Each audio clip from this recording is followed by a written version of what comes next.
Salam, hörmətli kanal izləyiciləri və əziz abituriyentlər. Bugün OTK-nın buraxılış imtahanı üçün keçirdiyi sınaq nömrə 5-in izahını verməyə çalışacağım. Başlayaq. Tərkibində həmcins üzvlər olmayan hansı cümlələrdə tabesizlik əlaqəsindən istifadə olunub? Biz bilirik ki, tabesizlik əlaqəsi tabesiz mürəkkəb cümlənin tərəfləri arasında və həmcins üzvlər arasında istifadə olunur. Baxaq. Hirs gələr, göz qızarar, hirs gedər, üz qızarar. Bu cümlə ayrı-ayrı mübtəda və xəbərdən ibarət olan tabesiz mürəkkəb cümlədir və cümləmizdə həmcins üzvlər yoxdur. Nə edər gələr, nə hirs, nə edər qızarar, nə göz. Deməli, bu mənim şərtimi ödəyir. Biri 1 olacaq. Pislik etmə, yaxşılıq et. Kim? Sən. Müəyyən şəxsli mübtədəsi buraxılmış sadə cümlədir.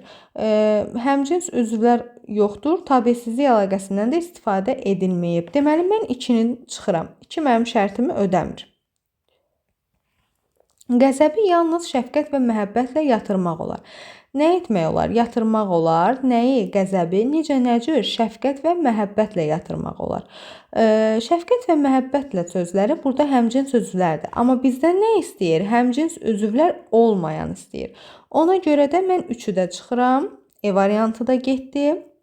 Tənbəllərin işi sözdədir, zəhmətsevərlərin işi əməldədir. Nədir? Əməldədir. Nə? Zəhmətsevərlərin işi. Nədir? Sözdədir. Nə? Tənbəllərin işi. Deməli, həmcins üzvlər yoxdur, tabesiz mürəkkəb cümlədir və tabesizlik əlaqəsi var. Deməli, mən 4 mənim şərtimi ödəyir. İnsanı məhv etmək olar, ona qalib gəlmək olmaz. Bura bir amma artırın. İnsanı məhv etmək olar, amma ona qalib gəlmək olmaz. Deməli, bu da tabesiz mürəkkəb cümlədir.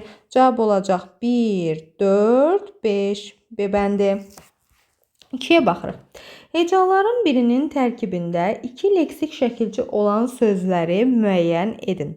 Bu nə deməkdir? Yəni, biz sözü hecalara ayırırıq və o hecanın tərkibində 2 leksik şəkilçidən istifadə olsun.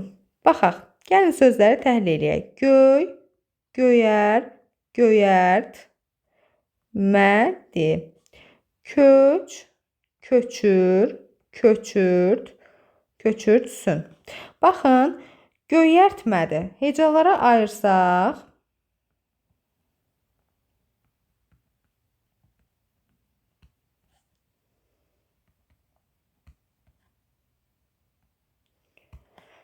köçürtsün. Bu da köçürtsün söz. Görürsünüz, köçürtsün. Elə bu mənim şərtimi ödəyir. 2-də cavab olacaq A variantı.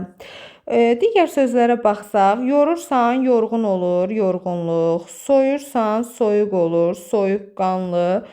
Burada da mürəkkəb sözdür, qanlı. Şum, şumla, şumlat, şumladır. Bağışla, bağışladı, bağışladıq. Və s. Deməli, çaşqın, çaşqınlıq, mehribancasına burada zərf düzəldən şəkilçidir. Mehribancasına baha sözündən bahalaş, bahalaşdı. Bağlayıcı sözü də düzəltmədi. Deməli, 2-də cavab olacaq A bəndi. Hansı cümlədə hal şəkilçisi qəbul edən sözlərin hər biri fərqli nitq hissəsinə aiddir? Yəni, söz hal şəkilçisi qəbul etsin və ayrı-ayrı nitq hissəsinə aid olsun. Baxaq, vətənin taleyi hər bir insanın taleyinə çevrilməlidir. Burada hal şəkilçisi qəbul edib hansı sözümüz? Vətənin və insanın. Bunların hər ikisi isimdir. Deməli, bu mənim şərtimi ödəmir. Həyat insanlıq dərsidir. İnsanlıq dərsidir. Qeyri-müəyyən yəlik halda olan sözdür. Bu da isimdir. B-ni də çıxıram. İnsanın gözəlliyi onun sadə davranmasıdır. İnsanın sözü isimdir. İsimdir. Onun əvəzlikdir. Deməli, bu mənim şərtimi ödədi. Baxaq digərlərinə. Gənclər qocalardan nəsihət dinlədilər. Burada hal şəkilçili söz bir dənədir, bu da sifətdir. Yaxşı danışmaq bacarığın səni onlardan fərqləndirir. Burada isə bir dənədir. Deməli, cavab olacaq 3-də C bəndi. Davam edirik. Köməkçi nitq hissələrinə aid hansı sözlər yerinə görə bitmiş fikir ifadə edə bilər? Burada təsdiq bildirən köməkçi nitq hissələrini axtaracağıq. Məsələn, əlbəttə biri 1 olacaq və məsələn mən deyirəm dərsini oxumusan, şagird cavab verir ki, hə. Ona görə biri də 4 olacaq. Cavab olacaq 4 də A bəndi. Nümunənin tərkibindən hansı sözlər çıxarılsa, vergül işarələrinin sayı dəyişməz. Deməli, baxaq. Nə deyir? Afərin, igid oğul. Əlbəttə, bilirik ki, başımızı ucaltdın. Bax, burada oğul sözünü bu cümlədən çıxartsam, deyək ki, yoxdur. Burada yenə igid sözü xitab olur. Yəni, vergülün sayı dəyişmir. Ona görə biri 2 olacaq. Əlbəttə, bilirik ki, bax, buradan bu, belə deyim də, kini də çıxartsam, yenə bu vergülün sayı dəyişməyəcək. Biri də olacaq 4. Tapşırığın düzgün cavab variantı olacaq C bəndi. Hər iki cümlə üçün ortaq cəhətdir. Gəlsə getsin, dayan, keçsin. Sağ varsa, bu zaten tabeli mürəkkəb cümlədir. Sən dayan, o keçsin. Bu da tabesiz mürəkkəb cümlədir. Deməli, bizim hər ikisi üçün ortaq cəhət nədir? Quruluşca mürəkkəbdir. Bir qrammatik əsasdan ibarətdir, səhvdir. Komponentləri bərabər hüquqludur, səhvdir. Çünki mürəkkəb cümlədir. Həmcins xəbərlidir, səhvdir. Dediyim kimi mürəkkəb cümlədir. Komponentləri yalnız intonasiya ilə əlaqələnib. Xeyr, burada sa var. Özü bu birinə aiddir. Hər ikisinə aid deyil. 6-da cavab olacaq E bəndi. 7. Hansı cümlədə xəbər sintaktik əlaqənin aslı tərəfi deyil? Xəbər, deməli, nə zaman sintaktik əlaqənin aslı tərəfi olur? Mübtəda ilə xəbər sintaktik əlaqədə olanda. Baxaq, bizi həmişə mehribanlıqla qarşılayırlar. Nə edirlər? Qarşılayırlar. Kimi, bizi, nə vaxt, nə zaman, həmişə, necə, nə cür qarşılayırlar? Mehribanlıqla. Gördüyümüz kimi, deməli, bizdən nə istəyir? Xəbər sintaktik əlaqənin aslı tərəfi deyil. Gördüyümüz kimi bu cümlədə mübtədası buraxılıb, qeyri-müəyyən şəxsi cümlədir. Gəl digər variantlara baxaq. Buraların axşamları sərin olur. Nə edir? Sərin olur. Nə? Buraların axşamları. Mübtəda xəbərdən ibarət cümlədir. Uzlaşma əlaqəsi var. Deməli, burada xəbər aslı tərəf olacaq. Siz yaratmaq, qurmaq üçün yaranmışsınız. Nə etmişsiniz? Yaranmışsınız. Kim? Siz. Eyni qaydada bu da. Həyat onun qədrini bilənlərindir. Nədir? Onun qədrini bilənlərindir. Nə? Həyat. Mübtəda xəbərdən ibarətdir. Mübtəda ilə xəbər sintaktik əlaqədə, uzlaşma əlaqəsində olanda xəbər aslı tərəf olur. D-ni də çıxıram. Hər şeyi öncədən planlaşdırmaq lazımdır. Nə lazımdır? Hər şeyi öncədən planlaşdırmaq. Deməli, bu da mənim şərtimi ödəmir. Cavab olacaq A variantı. Xəbər burada aslı tərəf yox, sintaktik əlaqədə əsas tərəfdir. Cümlələrin birində müraciət bildirən sözün ifadə vasitəsi ümumi qrammatik məna baxımından fərqlidir. Yəni, nitq hissəsi baxımından fərqli olacaq. Dövran çox dəyişib, övladlarım. Burada xitab övladlarımdır, isimdir. Qarabağ, indi sənin qoynunda doğmalarındır. Qarabağ sözü isimdir. Mən sənə layiqli övlad olacağam. Vətən isimdir. Gənclər, dayanmadan irəli. Gənc sözü sifətdir. Dostlar, diqqətli olun, qarşı tərəf təhlükəlidir. Bu da isimdir. Düzgün cavab olacaq 8-də D bəndi. Hansı ifadə həm frazoloji birləşmə, həm də sərbəst söz birləşməsi kimi işlənə bilər? Qəlbini ələ almaq frazoloji birləşmədir. Kiminsə, belə deyim də, çox istədirsən, onun qəlbini ələ alırsan. Deməli, bu yalnız frazoloji birləşmə olacaq. Qaşqabağı yer süpürmək, bikef olmaq, əsəbi olmaq mənasındadır. Bu bir cür işlənir. Əldən düşmək. Deməli, əldən düşmək bir taqətsiz olmaq. Taqətsiz. Məsələn, mən deyirəm ki, yoruldum, əldən düşdüm. Bu zaman əldən düşmək, yorulmaq, taqətsiz olmaq. Bu zaman frazoloji birləşmə olur. Bir də ki, stakan əlimdən yerə düşdü. Bunda isə həqiqi mənada işlənir. Deməli, bu söz həm frazoloji birləşmə, həm sərbəst söz birləşməsi kimi işlənə bilər. Yola düzəlmək bir mənası var. Qəlbindən qara qanlar axmaq, onu da yalnız frazoloji birləşmə kimi işlənir. 9-da cavab olacaq. C bəndi. 10-cu sual. İşlənmə yerindən asılı olaraq müxtəlif cür tələffüz oluna bilən sözlər hansılardır? İşlənmə yeri deyəndə burada deməli özündən sonra sait samit gəlməsinə görə götürəcəyik biz bu sözləri. Deməli mən buradan avtomatik 2-ni çıxıram. 2-ni çıxanda B, C, E variantlarım getdi. Pərakəndə sözündə çıxıram. D variantı da getdi. Məsələn, q samiti. Danışıq sözündə sözün sonu q ilə bitib. Özündən sonra sait gəlsə ğ kimi tələffüz olunacaq. Heç nə gəlməsə x kimi tələffüz olunacaq. Çəltik sözü. Deməli, k, y-ya keçmə məqamları var. Bir də burada nəhəng sözü c, k kimi tələffüz olunur. Və yaxud özündən sonra sait gəlsə olduğu kimi qalır. Ona görə onda olacaq cavab A. 1, 4, 5. Deməli, bizə mətn təqdim olunub. Yardım mətnidir mətnimizin adı. Videonu kanalımızda, WhatsApp kanalında mətnin tam versiyasını paylaşacağım. Kanala abunə olub mətninlə tanış ola bilərsiniz. Mən mətni oxumayacağım burada. Deməli, bizdən nə istəyir sualda? Deyir, üzərində rəqəm yazılmış hansı ifadələr həqiqi mənada işlənmişdir? Baxaq görək üzərində rəqəm yazılmış hansı ifadədir? Bax, burada bir müharibə gedir. Daha sonra kefi duruldu. Kötü üstə oturdular. Söz kişini yaralayıb. Bir də kostyumunu geyib. Müharibə gedir. Burada müharibənin getməyi məcazi mənada işlənib. Deməli, bir olmaz. Qonşunun kefi duruldu. Yəni, belə deyək də, kefi qəribə oldu. 2 də olmaz. Məcazi mənadır.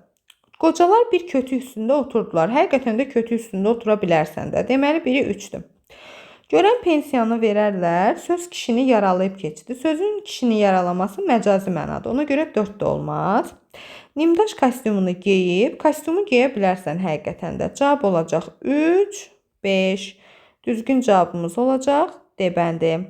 Mətnə əsaslanmaqla Hikmət kişiyə aid olmayan fikirləri müəyyən edin.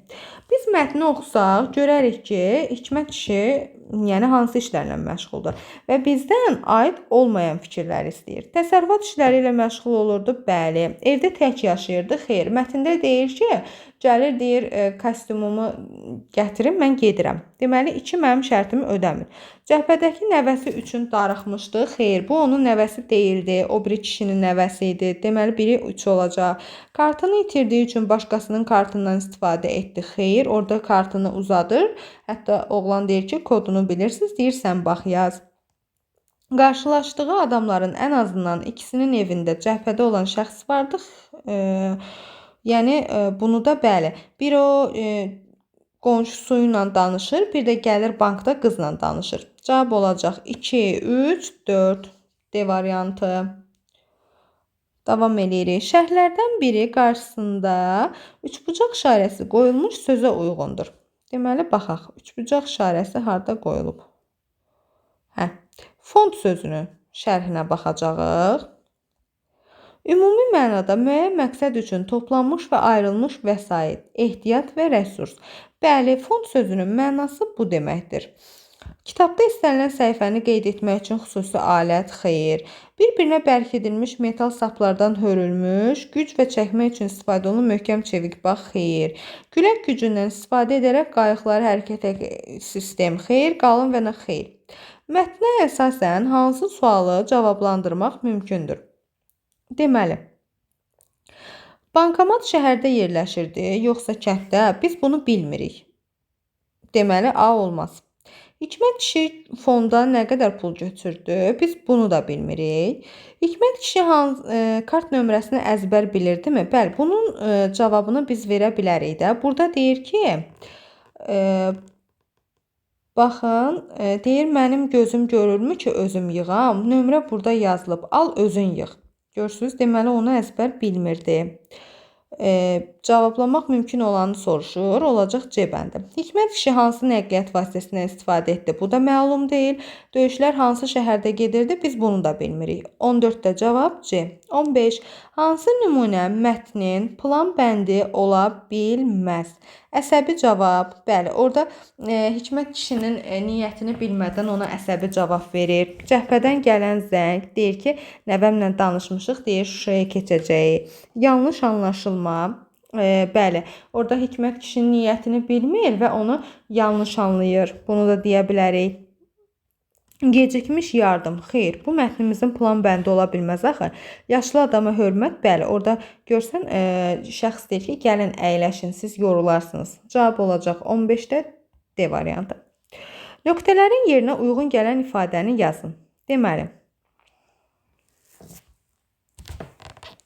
nöqtələrin yerinə deyir uyğun gələn ifadəni yazın. Mətnə qayıtsaq, burada verilib. Baxın, deyir ki, görən pensiyanı verərlər. Nə bilim, cəmaət nə hayda? Biz bunu necə tamamlaya bilərik? Cəmaət nə hayda? Burada olacaq nə? Sən nə hayda?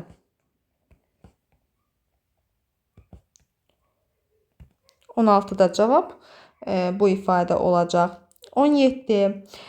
Altından xətt çəkilmiş hissədəki məlumatlara əsasən həmin sözlərin müəllifi olan obrazın xarakteri xüsusiyyətlərini yazın. Deməli, altından xətt çəkilmiş hissə, əmican, siz niyə ayaq üstə dayanmışsınız? Yorularsınız. Deməli, biz bura nə yaza bilərik? Bu cümlədən nə anlayırıq?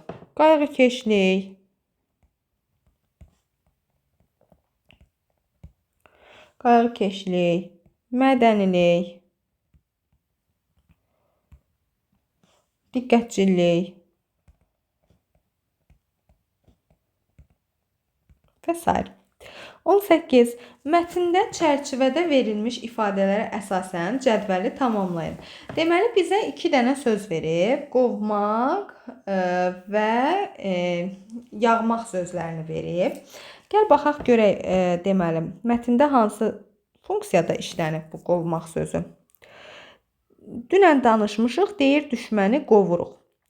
Və yağan söz, üzündən yorğunluq yağan. Aha, deməli, qovmaq sözü mətndə informativ funksiyada işlənib, yəni düşməni qovmaq həqiqi mənadadır. Biz bir başqa üslubi funksiyada olan cümlədə işləsək, biz bədii üslubda işlədəcəyik. Yəni, belə deyək də, məcazi mənada işlətməliyik. Çünki mətndə informativ funksiyada işlənib. Məsələn, deyirəm ki, fikirlər məni qovurdu. Burada isə məcazi mənada, yəni poetikdir. Burada poetik funksiyadır. Yağmaq sözü.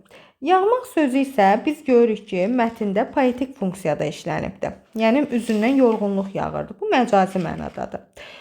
Biz bunu, deməli, yağmaq sözü də poetikdir. Fərqli mənada işlətsək, deyərəm ki, qar yağırdı. Qar yağırdı. Və s. Deməli, bizə bir mətn verib. Biomüxtəliflik yerdəki bütün canlıların, heyvanlar, bitkilər, göbələklər, mikroorqanizmlər və onların yaşadığı müxtəlif ekosistemlərin müxtəlifliyidir. Bu, həmçinin növlər içindəki genetik fərqliliyi əhatə edir. Aha, deyir ki, bizə yardım mətninin üslubi xüsusiyyətləri və çərçivədəki mətnin üslubi xüsusiyyətləri. Bizə bir Venn diaqramı təqdim edib. Biz yazsaq burada, deməli, yardım mətninin üslubi xüsusiyyətləri hansılardır? Burada var, deməli, nə? Obrazlılıq, emosionallıq, məcazilik, xalq danışıq dilinə yaxınlıq. Amma çərçivədə bizə təqdim edilən mətn, burada biz görürük ki, termin sıxlığı var.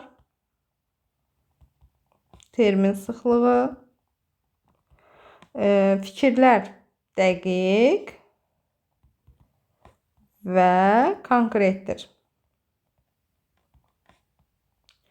Hər ikisinin ortaq cəhətinə yaza bilərik ki, ədəbi dil nümunəsidir. Ədəbi dil nümunəsidir və hər ikisi funksional üslubdadır.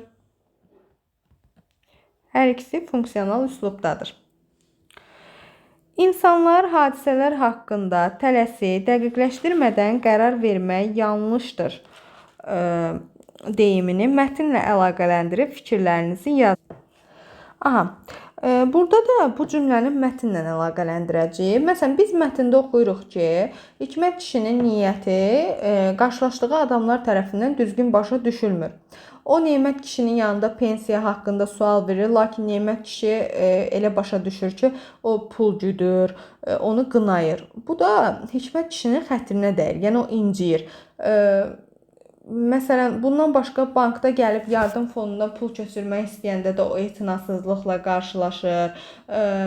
Amma ona deyəndə ki, pulunu köçürtmək istəyir, bu zaman bank işçisini utandırır. Yəni qarşılaşdığı insanlar, Hikmət kişinin dialoqda olduğu insanlar onun niyyətini, məqsədini başa düşmədən onu qınayırlar və düzgün olmayan hərəkət edirlər ona qarşı, onu incidirlər. Deməli, bizə ikinci bir mətnimiz avar çəkmə mətnidir. Bu mətndə yerləşdirəcəm kanala, yəni izləyərsiniz. Suallara baxaq. Mətnə əsasən bu qayıqlardan idman üçün istifadə edildiyini iddia etmək olmaz. Biz mətndə görürük ki, Baydarka qayığının, belə deyək də, adını görürük. Bundan istifadə olunub. Mətni oxusaq biləcəyik. Ona görə mən 5 olan variantları çıxıram. B ilə E getdi. Bundan sonra akademik qayıq haqqında da mətnimizdə məlumat var. A ilə D-ni də çıxıram. Bir kayak haqqında məlumat yoxdur. Bir də piroqa haqqında məlumat yoxdur. Cavab olacaq ona görə 21-də C bəndi. 22. Mətnə əsasən doğru fikirlər deyil. Avar çəkmə istənilən coğrafi mühitə uyğundur. Xeyr, bu doğru fikir deyil. Burada deyir ki, bəzi yerlər var ki, bax, məsələn, mətndə burada deyir ki, bəzi ölkələrdə baydarka və kanoelarda yarışları daşlı, qayalı, burulğanlı Gürdağ çaylarında keçirilir. İdmançılardan müxtəlif xüsusiyyətlər tələb olunur. Deməli, bu hər mühitə uyğun deyil də. Bizdən də doğru fikir olmayanı istəyir. Amma burada deyir ki, avar çəkmək istənilən coğrafi mühitə uyğundur. Xeyr. Deməli, biri 1 olacaq. İbtidai insanlar ilk dəfə qayıqla üzülməyə başladığı vaxt avardan istifadə etmişlər. Xeyr, mətndə belə bir məlumat yoxdur. 2-ni də götürəcəyik. Kanoelərdə avardan sükan kimi də istifadə olunur. Bəli, burada deyir ki, mətndə məlumat var. Deyir, hətta ora 8 nəfərə qədər avarçı idarə edə bilər. Amma 9-cu adamda olur, o da sükançı rolunu oynayır. Deməli, mən 3-ü çıxıram. 3 düzdür. A gedir, B gedir, D gedir. İdman qayıqlarında həm də sərnişin daşınır. Xeyr, bu da səhvdir, bunu da götürəcəm. Bəzi qayıqlarda avar çəkənlərdən biri sükançı olur. Bəli, bu da düzdür. Cavab olacaq 22-də E bəndi. 1, 2, 4. 23. Su slalomu idman növünə aiddir. Deməli, baxaq, mətnimizdə bunun haqqında məlumat var. Deməli, bu idman növündə bizdən doğru fikirləri istəyir. Sakit ancaq bol sulu çaylarda təşkil olunur. Yarışlar burulğanlı dağ çaylarında keçirilir. Komanda üzvlərinin tərkibi 8 nəfərdən ibarət olur. Baydarka və kanoelardan istifadə olunur. İdmançılardan xüsusi cəsarət tələb edir. Deməli, baxaq mətnimizə. Görək, harda danışıb bu, belə deyək də, bu oyun haqqında. Baxın, deyir, bəzi ölkələrdə baydarka və kanoelərdə avar çəkənlərin yarışları daşlı, qayalı, burulğanlı Gürdağ çaylarında keçirilir. İdmançılardan xüsusiyyətlər tələb edən belə yarışlar su lomu adlanır. Avar çəkmə idmanı bədəni möhkəmləndirir, qol, kürək və qarın əzələlərini inkişaf elətdirir. Deməli, bizdən də bu idman növünə aid doğru fikirləri istəyir. Sakit ancaq bol sulu çaylarda təşkil olunur. Biz belə bir şey oxuduq, xeyr. Yarışlar burulğanlı dağ çaylarında keçirilir, bəli. Komanda üzvlərinin tərkibi 8 nəfərdən ibarət olur, xeyr. Mətndə belə bir məlumat yoxdur. Baydarka və kanoelərdən istifadə olunur, bəli. Bunun haqqında da yazılıb. İdmançılardan xüsusi cəsarət tələb edir, bəli. Cavab olacaq 23-də A variantı 2, 4, 5. 24. Eyler-Venn diaqramındakı yanlış fikirləri və onları əvəz edə biləcək doğru fikirləri müəyyən edin. Gəlin baxaq. Azərbaycanda qayaüstü rəsmlər var, bu düzdür. Su idmanı burada yaranıb. Xeyr, belə bir mətndə məlumat yoxdur axı. Deməli, bu tərəfdə 2 səhv olacaq. İngiltərədə idmançılar olimpiya oyunlarında iştirak ediblər. Və ortaya da yazıb ki, avarlı qayıqlardan istifadə olunub. Məsələn, 3 düzdür. Hər ikisində avarlı qayıqlardan istifadə olunub. Mən işimi asanlaşdırmaq üçün 3 olan variantları çıxsam, B, C və D gedər. Baxın, su idmanı Azərbaycanda yaranmayıb. Azərbaycanda böyük avar çəkmə bazası yerləşib. Bax, biz bunu mətndə də görürük ki, deyir ki, avar çəkmə bazası Mingəçevirdə, Kür sahilində yerləşirdi. Deməli, bizdən də deyir ki, yanlış fikirləri və onları əvəz edə biləcək doğru fikirləri müəyyən edin. 2 yanlış fikirdir, onu əvəz edə biləcək doğru fikir budur. 4-də idmançılar olimpiya oyunlarında iştirak ediblər, bu səhvdir. Amma akademik qayığın vətənidir fikri düzdür. Çünki burada İngiltərədən danışır. Deyir ki, ilk akademik qayıq 1715-ci ildə İngiltərədə yaranıb. Deməli, cavabımız olacaq 24-də E bəndi. 25. Mətndə qədim rəsmlər hansı fakt üçün əsas hesab olunur? Gəmiçiliklə bağlı müəssisələrin geniş yayılması, xeyr. Rəssamlığın ənənəvi olması, böyük dənizlərin olması, yarışların keçirilməsi, xeyr. İnsanların avarlı qayıqlardan istifadə etməsi, qədim rəsmlər bunun üçün əsas faktdır. Ona görə 25-də doğru cavab olacaq A variantı. 26-ya baxırıq. Cədvəldə nöqtələrin yerinə uyğun fikirlər yazın. Bax, bizə müddəanı verib biz 2 dənə fakt yazmalıyıq.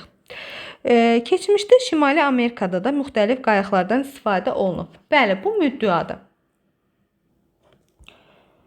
Deməli, bizə müddəanı veribdir. Keçmişdə Şimali Amerikada müxtəlif qayıqlardan istifadə olunub. Biz müddəaya uyğun mətndən fakt yazmalıyıq. Bizim faktımız nə olar? Baxın, mətndə deyir ki, Şimali Amerika hindliləri indiki kanoyalara oxşayan qədim piroqalarda, oradakı eskimoslar isə baydarkaların qədim forması olan kayaklarda üzmüşlər. Biz buradan hansı faktı çıxardırıq?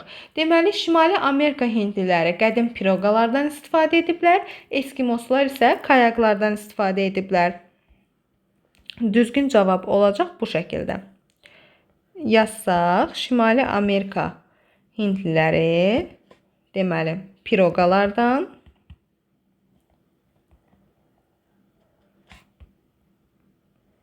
istifadə edib, eskimoslar isə kayaklardan.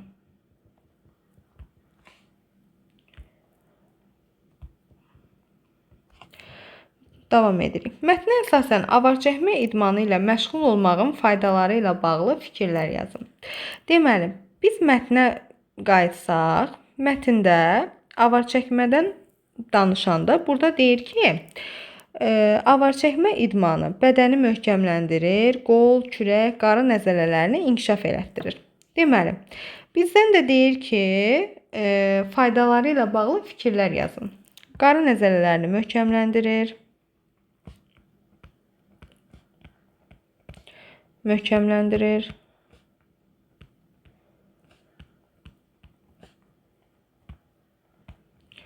Daha sonra qol əzələlərini möhkəmləndirir.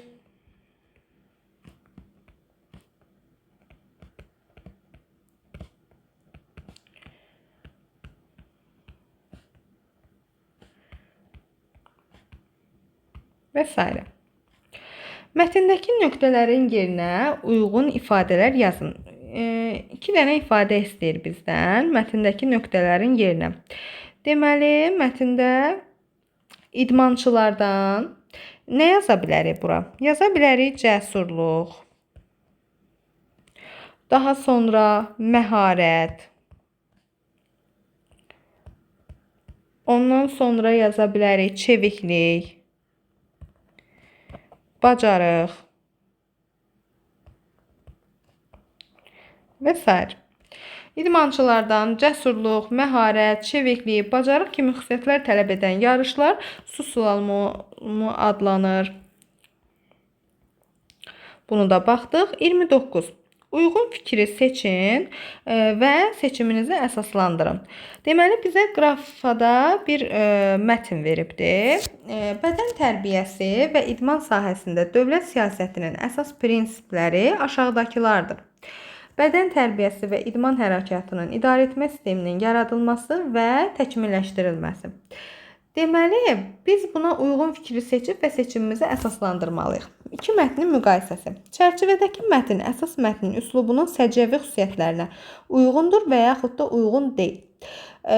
Deməli, bu çərçivədə verilən mətn rəsmi işgüzar üslubdadır. Bizə verilən mətn isə, əsas mətnimiz isə publisistik üslubdadır. Deməli, mən burada 2-ni seçəcəm. Çünki uyğun deyil. Niyə uyğun deyil? Əsas mətnin səciyyəvi xüsusiyyəti nədir? Publisistik üslubda olan mətnin, yəni bizə verilən avarçəkmə mətninin əsas xüsusiyyəti nə oldu? Aydınlıq,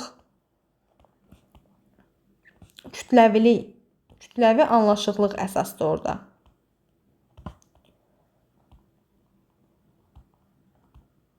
Anlaşıqlıq əsasdır. Amma çərçivədə verilən mətn rəsmi işgüzar üslubdadır və burada nədən istifadə olunub? Dəqiqlik, yığcamlıq,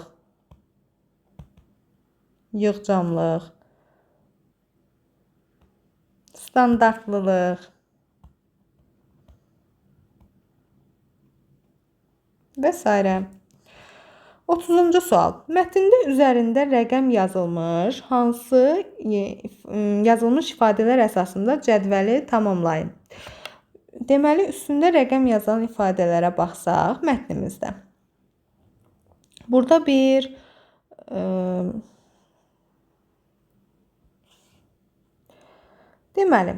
burada bir məskən salan ifadəsi var. Bir də gördüyümüz kimi adlı sanlı ifadəsi var. İndi bizdən şərtimizdə istəyir ki, üzərində rəqəm yazılmış ifadələr əsasında deyir, ifadəni əvəz edə bilən qarşılıq. Məskən salanın yerinə biz nə deyə bilərik? Məskunlaşan,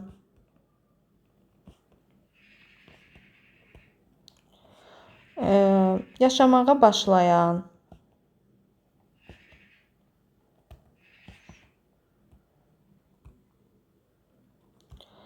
cümlədə işlətsək, məsələn, qədim tayfalar, qədimdə tayfalar Azərbaycanda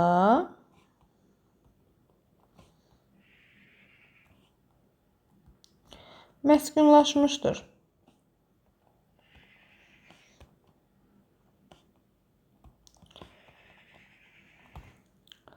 İkinci nə idi? Adlı sanlı idi.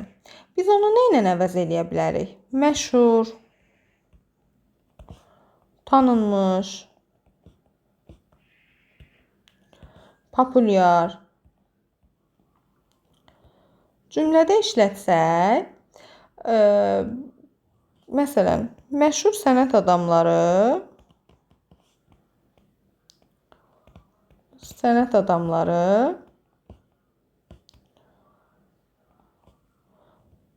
dəvətimizi qəbul etdi.